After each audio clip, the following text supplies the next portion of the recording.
So, you want to know what the best weapon is in Splatoon 2. In today's video, I'm going to be over the best weapons in terms of competitive play and the best weapons for playing ranked. Now first things first, we need to go over the current meta for the game.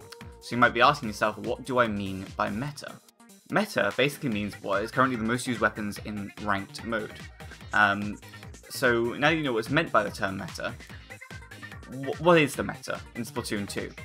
Now, full disclaimer that this might not be the meta in 2 to 3 months. Patches shift the meta all the time, but with Splatoon 3 having just been announced and patches now slowing down, this information should still be relevant until Splatoon 3 releases. And if it isn't, I will update the description and post a pinned comment. Currently, weapons with ink armor are highly favoured in the competitive scene. As such, the Nzap 85 has been completely dominating ranked and competitive as the support weapon of choice. Currently looking at the meta, the Nzap 85 is ranked first. Support weapons are good, but they aren't necessarily the best for ranked. If you're wanting to have the easiest time in ranked, you want to be playing a midline weapon. This includes weapons like the custom Jewelry Scorchers, the Kenza Splattershot Pro, and the Foil Squeezer, which are the 3 weapons I'll be going over today. Midline weapons work best for ranked as it's easy to flex to different positions with them. Because of their general range, they can work more as support when needed. Then their often high damage output means they can also become slayer weapons when needed.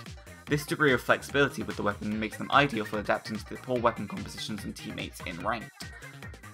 Going back to the meta, the best midline weapon in that regard is the custom Jewelry Scorchers.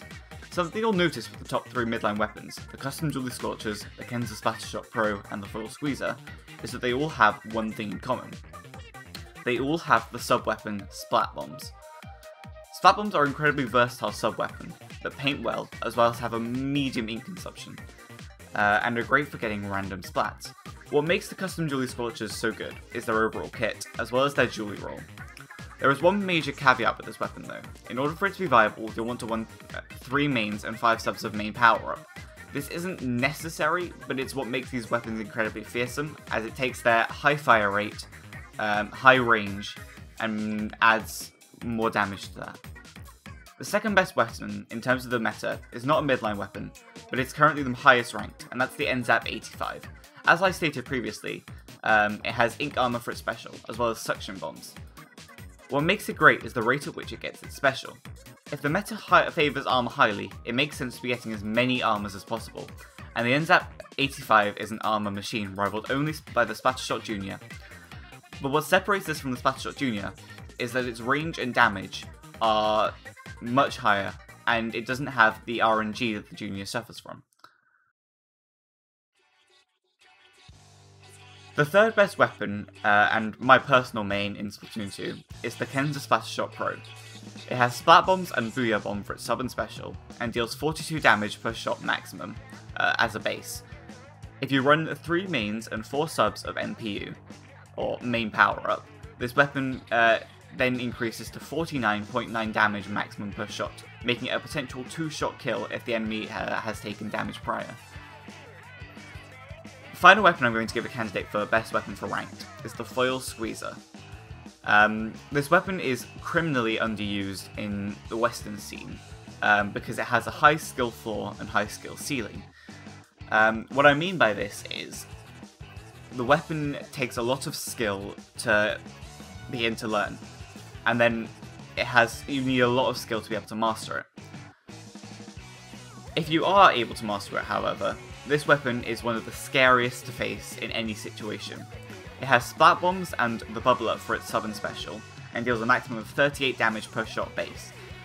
This weapon typically doesn't run MPU despite having a damage up benefit from MPU, as most midline weapons do. The reason for this is because of the special. Bubbler, as a general rule, runs more special power up and Object Shredder. Now what makes this weapon unique is the fact that it has 2 modes, short range and long range. Short range is generally used for covering more turf and just overall building your special faster.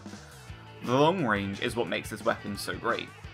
By tapping the fire rate button much like you would a brush, you vastly increase the range, making it able to outrange every other midline weapon and even some backline weapons like the Goo-Tuber. This is why this is my 4th choice for the best weapon in Splatoon 2. So now that I've given you these 4 weapons, what would I rank them? Well, I would rank the Squeezer at number 1, the Custom Jewelry Squelchers at number 2, the Nzap at number 3, and the Kenza Splattershot Pro at number 4. So I'd say have a play around with these 4 weapons and find what works best for you, as these will probably give you the easiest time in ranked. Thank you for watching the video. If you have any questions, please leave them in the comments below. I'll have more videos like this on the way, as well as an introduction to competitive Splatoon and how to get started in the competitive scene. So be sure to hit the subscribe button down below, and also hit the notification bell to be notified when I next upload a video.